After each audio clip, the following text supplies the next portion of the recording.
You took what? I gasped into the phone, my voice cracking as the bank representative repeated the devastating news.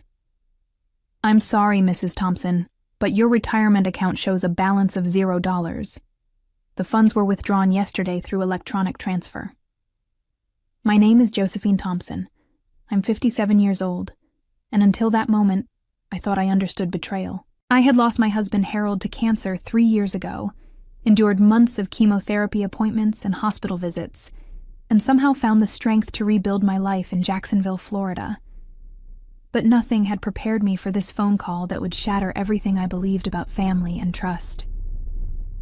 The phone slipped from my trembling hand as I stared at the stack of bills on my kitchen table. $180,000.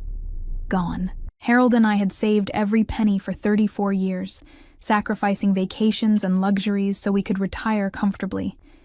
That money was supposed to cover my medical expenses, keep me in our little house, and provide security for whatever years I had left. Without it, I faced losing everything Harold and I had worked for. My daughter Emily had been acting strangely for months, but I attributed her distance to stress from her new relationship with Travis. She had always been impulsive, making decisions with her heart instead of her head. But stealing from her own mother? The thought made my stomach churn. I grabbed the phone again and dialed her number, praying there was some mistake, some explanation that would make sense of this nightmare. The number you have dialed is no longer in service, the automated voice announced, each word hitting me like a physical blow. I tried again, convinced I had misdialed, but the same message echoed through my empty house. Emily had vanished along with my life savings, leaving me alone with the crushing weight of her betrayal. I spent the next 3 days in a fog of disbelief, calling banks, checking account statements, and trying to understand how my own daughter could destroy me so completely. The evidence was undeniable: forged signatures on withdrawal forms, fraudulent identification documents, and a paper trail that led directly to Emily and her boyfriend Travis Morrison. They had planned this theft with cold precision, using my grief and trust against me. Harold had always worried about Emily's judgment, especially when it came to men. She had a pattern of falling for smooth talkers who promised her the world, but delivered only heartache. Travis seemed different at first, charming, attentive, always eager to help with my computer problems or household repairs. I should have recognized the signs, should have questioned why a 32-year-old man with no steady job could afford expensive gifts for my daughter. The detective assigned to my case, Officer Patricia Valdez, delivered the crushing news during our second meeting. Mrs. Thompson, I need to be honest with you. Cases like this rarely result in recovery of stolen funds. Your daughter and her boyfriend have likely fled the state, possibly the country. Even if we catch them, the money is usually spent or hidden where we cannot trace it. I sat in that sterile police station, feeling older than my 57 years, wondering how I would survive. My part-time job at Brightmarsh Publishing barely covered basic expenses, and without my retirement funds, I faced foreclosure within months. The house where Harold and I had built our life together, where Emily had taken her first steps and blown out birthday candles, would soon belong to strangers. That evening, as I sorted through old photo albums, I found pictures of Emily as a little girl. Gap-toothed smiles, Halloween costumes, Christmas mornings filled with laughter. Where had I gone wrong? How had my sweet daughter become someone capable of such cruelty? The Emily who used to bring me dandelions and homemade cards would never have stolen from her own mother, especially not the money Harold had worked double shifts to save. Sleep became impossible. I lay awake, calculating how long I could afford groceries, wondering if I should sell Harold's wedding ring to pay the electric bill, contemplating the unthinkable possibility of moving to a nursing home with strangers. Emily knew exactly what she had taken from me. Not just money, but dignity, security, and the future Harold and I had dreamed of together. 2 weeks after discovering the theft, as I sat staring at another stack of overdue bills, my phone buzzed with a text message that made my blood run cold. The sender was listed as Harold, my dead husband's name, and the message read, "Don't worry, we'll fix this and get your money back." My hands shook as I read the words again and again. Someone was using Harold's name, playing a sick joke on a grieving widow. I thought about all the scammers who targeted elderly people, the criminals who preyed on vulnerability and desperation. But something about the message felt different. Not threatening or demanding, but strangely comforting. I called the phone number associated with the text, but it went straight to voicemail with no greeting. That night, I received another message. I know you're scared, but trust me. Emily and Travis think they got away with it, but they're wrong. Justice is coming. The words sent chills down my spine, but also sparked something I hadn't felt in weeks. Hope. Over the next few days, the mysterious Harold sent cryptic updates that suggested someone was actively investigating Emily and Travis. They're in Miami, living like millionaires on your money. Travis has done this before to other families. Evidence is being gathered. Each message contained details that only someone with inside knowledge could know.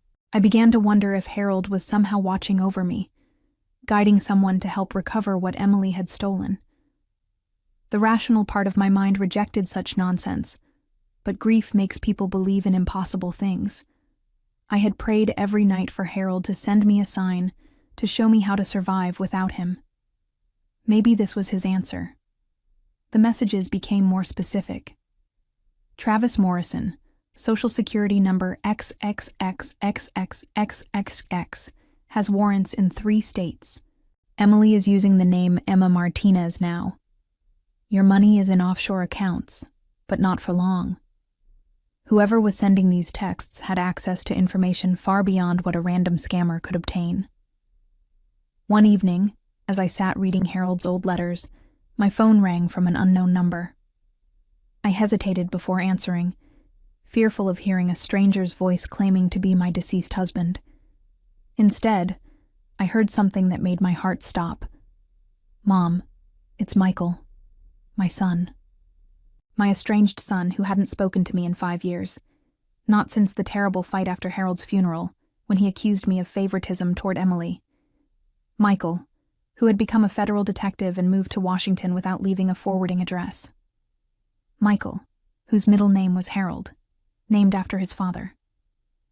Michael, I whispered, tears streaming down my face. I've been watching Emily for months as part of a larger investigation. I couldn't contact you directly without compromising the case, but I've been using Dad's name to keep you informed. Mom, we're going to get your money back, and Emily is going to pay for what she did to you. The revelation that my own son had been secretly helping me, while maintaining his cover as a federal agent, left me speechless. Michael explained that he had been investigating Travis Morrison for months as part of a multi-state fraud task force targeting romance scammers who preyed on elderly victims.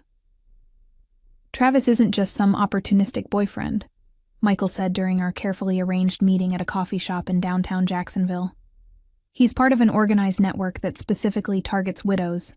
They research obituaries, identify women with assets, and then systematically drain their accounts. Emily became involved when she met him through an online dating app that he uses to recruit accomplices. I stared at my son, seeing Harold's determined jaw and serious eyes that I remembered from his childhood. Michael had always been methodical, patient, the type of person who solved puzzles while Emily acted on impulse. You knew Emily was stealing from me, and you didn't warn me? I couldn't, Mom. If I had interfered, Travis would have disappeared, and dozens of other victims would never get justice. Emily was already too deep in his web by the time I identified the connection. The best way to help you was to let the theft happen, and then use it as evidence to bring down the entire operation. The coldness of his logic hurt, but I understood the terrible position Michael had been in. He handed me a thick folder containing photographs, financial records, and surveillance reports. Emily and Travis were living in a luxury penthouse in Miami Beach, driving expensive cars, and dining at restaurants that cost more than my monthly grocery budget. They had stolen from at least 7 other families, accumulating over $500,000 in total. Look at this, Michael said, pointing to a photograph of Emily wearing a diamond necklace. She bought that with money stolen from a 73-year-old woman in Atlanta whose husband died of Alzheimer's. Travis convinced the victim that he loved her, then cleaned out her accounts and moved on to the next target. My daughter's face looked different in the surveillance photos. Harder, calculating, nothing like the vulnerable girl I thought I knew. She had willingly participated in destroying innocent families, ruining the lives of people just like me who were struggling to rebuild after losing their spouses. The Emily I had raised would never have been capable of such cruelty. "We've been building a comprehensive case for 8 months," Michael continued. "Wire fraud, elder abuse, identity theft, money laundering. They're looking at federal charges that could mean 15 to 20 years in prison. But I wanted you to be there when we take them down." The coffee shop felt surreal as my son outlined the elaborate sting operation he had designed. Travis thought he was untouchable, moving from state to state, changing identities, leaving a trail of destroyed lives behind him. He had no idea that one of his victims was the mother of a federal detective who had been documenting every crime. "Why didn't you just call me after Harold died?" I asked, my voice breaking. "We wasted 5 years being angry at each other while Emily was being groomed by a criminal." Michael's composure cracked for the first time. "I was proud, stubborn, hurt that you seemed to love Emily more than me. When I learned she was involved with Travis, part of me wanted to let her face the consequences alone. But then I saw what they did to you, and I remembered that you're my mother too. Dad would never forgive me if I let his wife lose everything because of my petty resentments." Over the next 2 weeks, Michael shared details about the investigation that made my stomach turn. Travis Morrison wasn't even his real name. He was actually David Trevor Martin, a career criminal with aliases in 12 states. He had refined his romance scam operation over 6 years, specifically targeting widows between 50 and 70 who had recently lost their husbands. "He studies obituaries religiously," Michael explained during one of our secret meetings. "Then he researches the surviving spouse through social media, property records, anything that gives him insight into their financial situation. Emily was never his real target. You were. He used her to get close to your family and learn about the retirement account."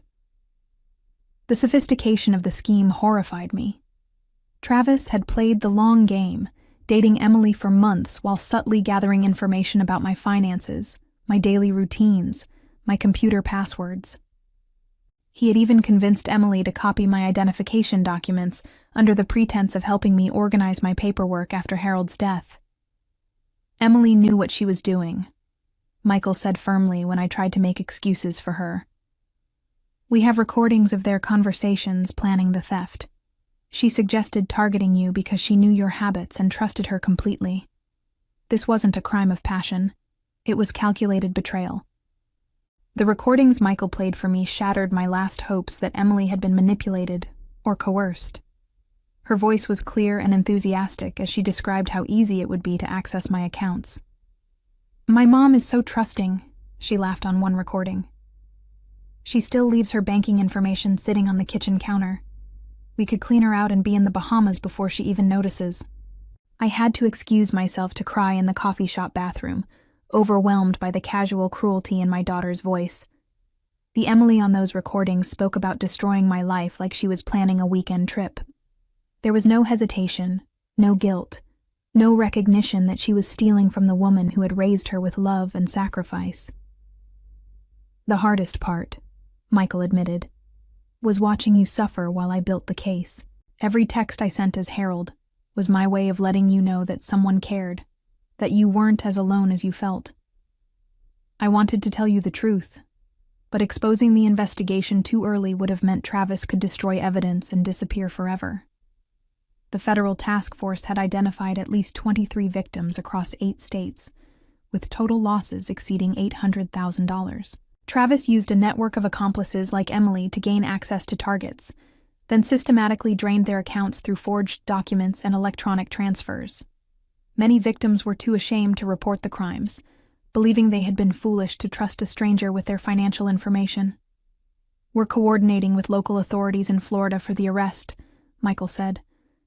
"Travis and Emily think they're safe in their Miami penthouse, but we've been watching them for weeks. They have no idea that their landlord is actually an undercover agent, or that every transaction they make is being monitored. The plan was elegant in its simplicity. Travis and Emily would be arrested simultaneously at their luxury apartment, with federal agents seizing all assets purchased with stolen funds. The evidence was overwhelming. Financial records, recorded conversations, digital communications, and testimony from multiple victims who were ready to confront their abusers in court. 3 days before the scheduled arrests, I received a final text from Harold. "Tomorrow we finish this. Pack a bag. You're coming to Miami to see justice served. Michael will pick you up at 6 a.m. My hands trembled as I read the message, knowing that 24 hours would determine whether I lost everything or reclaimed my stolen life. That night, I couldn't sleep. I walked through the house Harold and I had shared for 28 years, touching furniture we had bought together, looking at pictures of happier times when Emily was young and innocent. Part of me still hoped there had been some terrible mistake, that my daughter would have a reasonable explanation for stealing my retirement funds and disappearing. Michael arrived at dawn driving an unmarked federal vehicle, his face grim with the weight of what we were about to witness.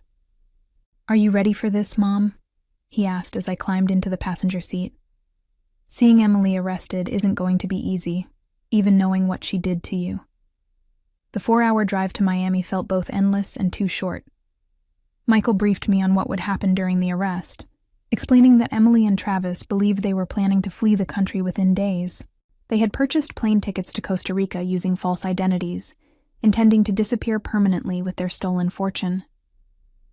"We found communications where Travis brags about making you his perfect victim," Michael said as we approached the city. "He specifically chose Emily because she could provide inside access to your finances. In his twisted mind, stealing from grieving widows is just business." The Miami Beach penthouse where Emily and Travis were living cost $12,000 per month, more than I earned in 4 months at my publishing job. As we parked across the street, I could see the building's luxury amenities: doorman, valet parking, infinity pool overlooking the ocean. My stolen retirement funds had purchased a lifestyle I could never afford, even in my dreams. "Federal Bureau of Investigation!" The shout echoed through the penthouse hallway at exactly 7 a.m. as agents flooded the building. Michael had positioned me in the lobby where I could see everything but remain safely out of the way. My heart pounded as I heard doors splintering and voices shouting commands. "David Trevor Martin, you're under arrest for wire fraud and elder abuse," Agent Patricia Valdez called out, using Travis's real name. Through the building's glass elevators, I watched Emily emerge from the penthouse in handcuffs, her face pale with shock and terror. "Michael, how did you find us?" Emily screamed when she saw my son waiting in the lobby. "You're supposed to be in Washington. This isn't possible. Your brother's been tracking you this whole time," Travis shouted in panic as federal agents led him toward the patrol cars. "You told me he was estranged from the family." Michael stepped forward, his federal badge gleaming in the morning sunlight. "Emily Thompson and David Martin, you're both under federal arrest for conspiracy to commit wire fraud, elder abuse, and money laundering. You have the right to remain silent." Emily's eyes found mine across the lobby, and for a moment, I saw a flicker of the little girl who used to crawl into my bed during thunderstorms. "Mom, I'm sorry," she whispered, tears streaming down her face. "I never meant for it to go this far." "But you did let it go this far," I replied, my voice steady despite my breaking heart. "You stole my future and never looked back." The sight of Emily in handcuffs, crying as federal agents read her rights, should have brought me satisfaction. Instead, I felt hollow, watching my daughter pay the price for choices that had destroyed multiple families. Travis remained defiant, cursing and struggling against his restraints, but Emily looked broken and defeated. "Mrs. Thompson," Agent Valdez approached me with a thick folder. "We've frozen all assets purchased with stolen funds. Your retirement money, along with funds stolen from other victims, will be returned within 60 days. Travis and Emily are looking at federal sentences of 15 to 20 years. Michael stood beside me as we watched the patrol cars disappear into Miami traffic, carrying away the daughter I thought I knew and the criminal who had corrupted her. "She made her choice, Mom," he said quietly. "Emily knew exactly what she was doing when she helped Travis steal from innocent people." The penthouse apartment yielded evidence of Emily and Travis's lavish lifestyle: designer clothes, expensive jewelry, electronics, and artwork, all purchased with money stolen from grieving families. Federal agents cataloged every item, preparing to liquidate the assets for victim restitution. "Your daughter provided detailed information about 23 victims," Agent Valdez explained. "She kept records of which families had the most assets, which widows seemed most vulnerable, and how much money they could potentially steal. This wasn't impulse, it was systematic predation." The evidence of Emily's willing participation shattered my last hopes for her innocence. She had actively participated in identifying and targeting vulnerable families, using her inside knowledge to help Travis maximize his thefts. My daughter had become a predator, viewing grieving widows as opportunities rather than human beings. 6 months later, Emily and Travis pleaded guilty to federal charges rather than face trial. Emily received 7 years in federal prison, while Travis was sentenced to 15 years with additional charges pending in multiple states. The judge ordered full restitution to all victims, plus damages for emotional distress. I sat in the courtroom as Emily made her statement, watching her struggle to explain actions that had no justification. "I was lonely and desperate for love," she told the judge. "Travis convinced me that rich people wouldn't miss the money, that we were just redistributing wealth." Her words rang hollow. The victims' impact statements revealed the true cost of Emily and Travis's crimes. Families forced from their homes, elderly people choosing between medicine and food, widows contemplating suicide rather than face poverty. Emily's selfish choices had created suffering that extended far beyond stolen money. "Your actions represent a profound betrayal of family bonds and societal trust," the judge stated during sentencing. "You specifically targeted vulnerable people who were grieving the loss of their spouses, showing a level of callousness that demands significant punishment." Michael testified as the investigating agent, his professional demeanor masking the personal pain of watching his sister destroy herself. When Emily looked at him during cross-examination, he met her gaze without flinching. "The defendant showed no remorse during the investigation," he stated. "She bragged about stealing from her own mother and expressed excitement about fleeing the country with stolen funds." The courtroom was filled with victims and their families, people whose lives had been shattered by Emily and Travis's greed. I recognized the look in their eyes, the same bewilderment and betrayal I had felt when discovering my retirement funds were gone. We were all connected by the trauma these two criminals had inflicted. Emily and Travis faced the complete destruction of their reputations and futures, with federal convictions that would follow them forever. Travis faced additional charges in 3 other states as more victims came forward, virtually guaranteeing he would spend decades in prison. Emily's betrayal of her own mother became a central element of the prosecution's case, painting her as someone willing to destroy even family relationships for money. Their luxury assets were seized and sold at public auction, with proceeds distributed among the victims they had systematically targeted. The case became a landmark prosecution that led to stronger federal protections for elderly fraud victims and mandatory reporting requirements for financial institutions when suspicious transactions involving senior citizens were detected. Michael returned to his position in Washington, but we rebuilt our relationship stronger than before, united by the shared experience of seeking justice for Emily's crimes. I deposited the recovered funds into a new, more secure account, and decided to volunteer with organizations that help fraud victims, turning my painful experience into a way to help others who had suffered similar betrayals. Sometimes justice comes from the most unexpected places, and family bonds, even strained ones, can still protect us when we need them most. Though some betrayals cut so deep that forgiveness becomes impossible, and the only healing comes from watching those who wronged us face the full consequences of their choices.